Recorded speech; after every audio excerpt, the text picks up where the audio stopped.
Ikaw! Nanonood! Sa programang to.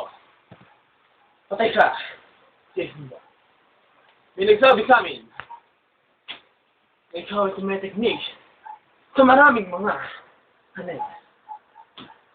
Kaya kayo, nanonood. Huwag kayo maya. Huwag kayo matako.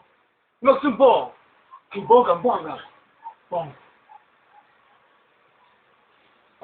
Ayon sa aming mga spy, ito pong lalaking tinatawag ko po.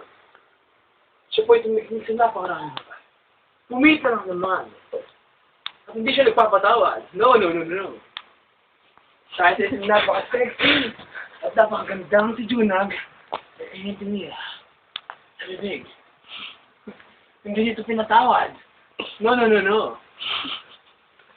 Ayon sa aming mga search, itong si Bon ay sumigmig din sa aming kaklase. Si Amina. Ito ang aking kaibigan. Pasok. Upang maglahad ng mga pangyayari.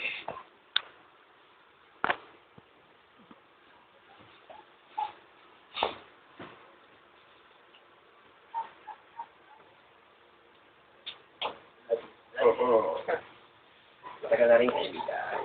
Kung tayong magsama sa isang istasyon. Huwag po ba, kumpadre? Kung maaari. Maaari ba? Maaari.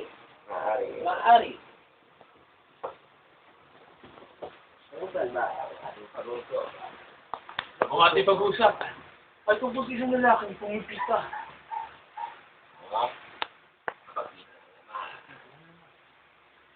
Ayon sa aming mga informante, isang kumalat ng impormasyon tungkol sa pagpita di umano ng isang nagngangalang Jason Bonanake na ating ito dokumento mamaya lamang sa pinagsama-samang leksyon, exposition,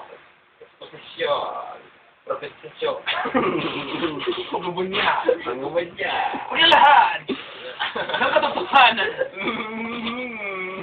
Una sa lahat. Hindi ako ba Pahala. Tama. Walang baling sa akin.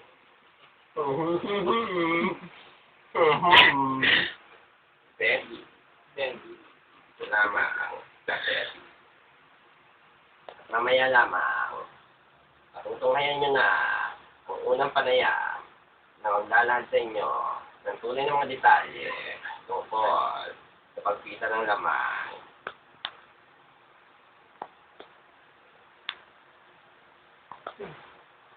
Amin po sa aming mga sources. Kasi Jason Bond ay isang malaking walang katapusan sa pagpita. Tignan nyo ang mga video nito.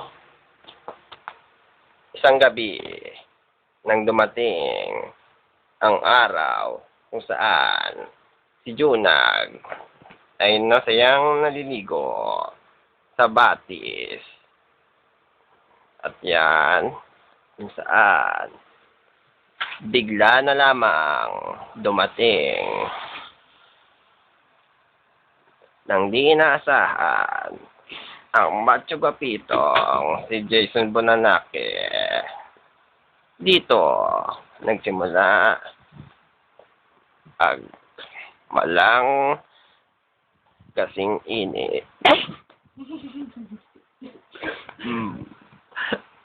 Wala.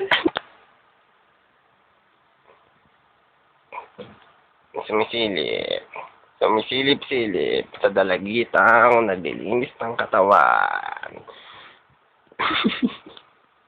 Ay, lako. Talaga naman si Boss. At unti-unti, pinuntahan at kinompronta ng binata ang dalaga sa may puno ng kamyas upang pag-usapan ang tungkol sa magaganap na meeting di avance. Ito ngayon, sa susunod, ang may boses ng tagpo. Yun. Ano po? May pagkatapat ako sa inyo. Ayun.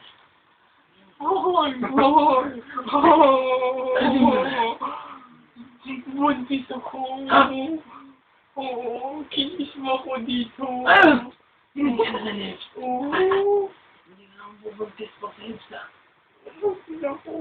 Tingnan mo. Ah!